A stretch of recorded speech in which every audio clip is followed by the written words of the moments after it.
সাম্প্রতিক সময়ে দেখেছি বাংলাদেশ বিশ্ব মুক্ত গণমাধ্যম সূচকে ১৬ ধাপ এগিয়েছে।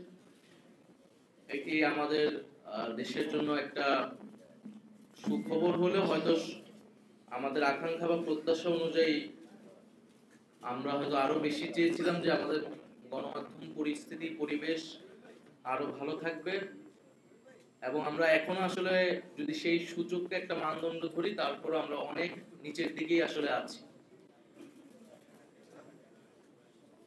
আমরা যখন গণমাধ্যমের কথা বলি, এখানে অনেক ধরনের সমালোচনা আলোচনা রয়েছে, এই সরকারের সময় আলোচনা রয়েছে। যেহেতু আমি তথ্য সম্প্রচার মন্ত্রণালয়ের উপদেষ্টা ছিলাম, অনেকগুলো সমালোচনা আমার উপর আসলে বর্তায়।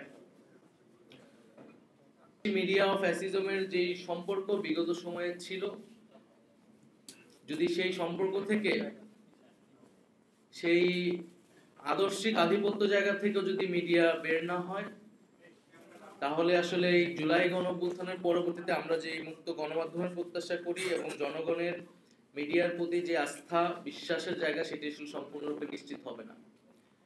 ফলে মিডিয়ার সুশাসনের বিষয়টি মিডিয়ার ভিতর থেকেই নিশ্চিত করা উচিত, সে বিষয়ে উদ্যোগ গ্রহণ করা উচিত। পরবর্তী সরকারের সময়ে গণমাধ্যম যে কিছু নানামুখী চাপের মধ্যে বিভিন্ন সময় পড়েছে। একটা হচ্ছে সরকারি হস্তক্ষেপের জায়গা গণমাধ্যমের উপর অনেক কমেছে বলে আমি মনে করি। অন্তত আমার সময়ে গণমাধ্যমের উপর সরকারি যে হস্তক্ষেপের জায়গা, সেটি একেবারেই কম ছিল। কিন্তু সামাজিক নানা ধরনের চাপ তৈরি হয়েছিল গণমাধ্যমের উপরে, এবং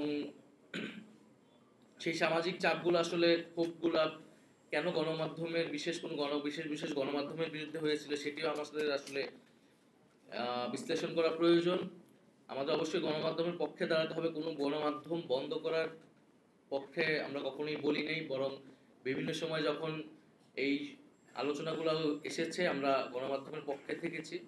কিন্তু একই সাথে গণমাধ্যমে যে বিগত সময়ের ভূমিকা বা গণমাধ্যমের ভিতরে যে নানান ফ্যাসিবাদী প্রবণতা, সেটার বিরুদ্ধে আমরা কখনো কখনো বলেছি। কিন্তু এই বলার মানে এই না যে আমরা মুক্ত গণমাধ্যমের বিপক্ষে, বরং গণমাধ্যম যাতে স্বাধীনভাবে মুক্তভাবে জনগণের পক্ষে কথা বলতে পারে, সে উদ্দেশ্যেই মূলত এই বক্তব্যগুলো বিভিন্ন সময় এসেছিল।